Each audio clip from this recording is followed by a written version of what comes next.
Alrighty, I'm here with Eddie Hearn. How's this Texas heat treating you? Well, it's a bit warm for me, but 20 minutes in the sun's good. But listen, I'm looking forward to Saturday. I mean, this place is going to be full up. We'll have close to 12,000 in here, and I'm really pleased that Jesse Rodriguez is getting the credit that he deserves now as a pound-for-pound star of the sport, which is what he is. Definitely. All right, I'm gonna get right into it. There's been some recent controversy about the Shiraz hand wraps.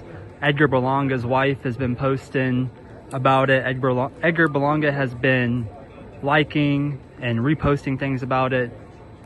What's your opinion on it? Do you think it's controversy or not? I shouldn't even really comment on it because it's not my fighter, either one of them. I think it's total bullshit.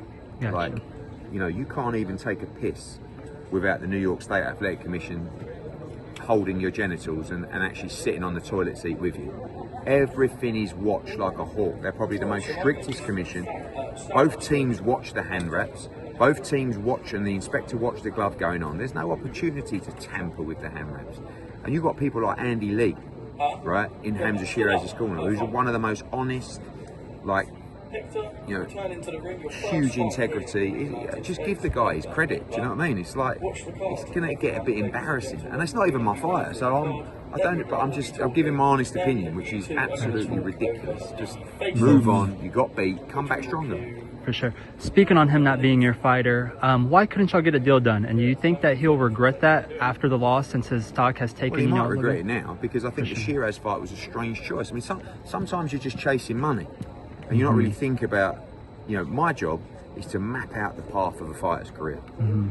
Boxing's a game of snakes and ladders, right? When you get bit by the snake or you get beat, boom, you come back down the board again. So the Shiraz fight was a strange choice, because if you lose to Plant or Charlo or Munguia, you come back and maybe you fight Shiraz. But when you lose to a Shiraz, especially in America, no one knows who that guy is yet, even though he's a very good fighter.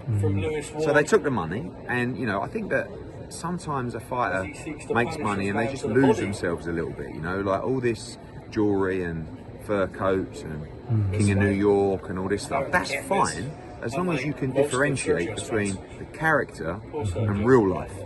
Yeah. Sometimes you get a little bit carried away with things, but Edgar's a great fighter. He'll be back, and I wish him all the best. Got you. Tank was recently arrested.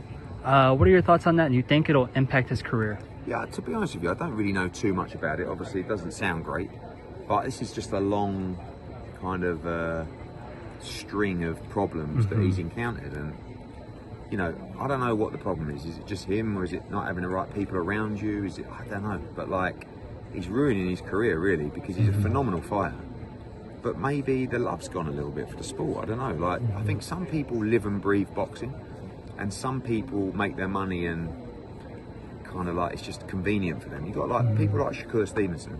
Boxing's their life.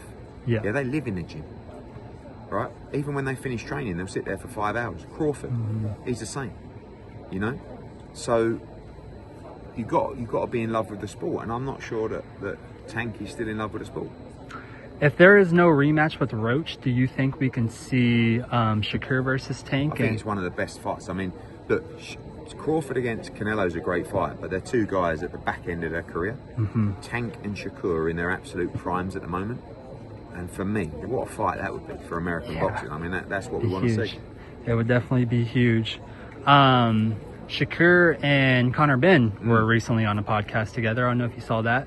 Do you think Conor Benn would be too soon for Shakur at this stage? I think it's difficult because of the weight. I think Conor would admit that skill-wise and IQ-wise, no one can really match Shakur. But the only way he's going to get beat is to move up the weight classes, where it becomes almost like a disadvantage. It's a bit like when Eubank fought Ben. Ben fought Eubank. He had to jump up 2 divisions. If that fight was at welterweight or pound for pound, he would have beaten. But the disadvantage of moving up 2 divisions skews the result of the fight, and that's the same in Ben against Shakur. It's a great fight. 2 great young fighters. Got you. One more for me. Boots, speaking of moving up, Boots is moving up. Turki just came out and said that Boots turned down the fight versus Virgil. He wants a tune-up. What are your comments about this? Because y'all did call for Virgil. Well, it's actually, we were asked to make that fight on August 16th, of which we accepted it, and they said that Virgil wasn't ready. So, then they said they want to do the fight in November 22nd, and we've already got a fight planned with Boots at the end of September or early October. So we will sign to fight Vergil Ortiz. But he is planning to have that one fight at 154, which, to be honest with you, you know, I don't think it's unreasonable. You're moving from 47 to 54, but any fight that Boots takes next that doesn't involve Vergil Ortiz, he will sign for Vergil Ortiz. So that fight, and I bumped into Vergil Ortiz at the baggage claim at the airport in Dallas, and I said, this fight's going to get bigger and bigger and bigger. It's really, I don't like marinating fights, but these two, you're two great young undefeated fighters. The fight's going to get bigger and bigger, and you ain't got to wait too long till that fight. You've probably got to wait till, I don't know, December, January, February, and you'll see Boots against Ortiz. And mark these words, play the interview back, Boots will win the fight comfortably against Vergil Ortiz. I love Vergil Ortiz, but he ain't beating Jaron Boots Ennis. It's going to be a good fight. Thank you so much, Eddie. Thank you for your time. Cheers, mate. Have a great one.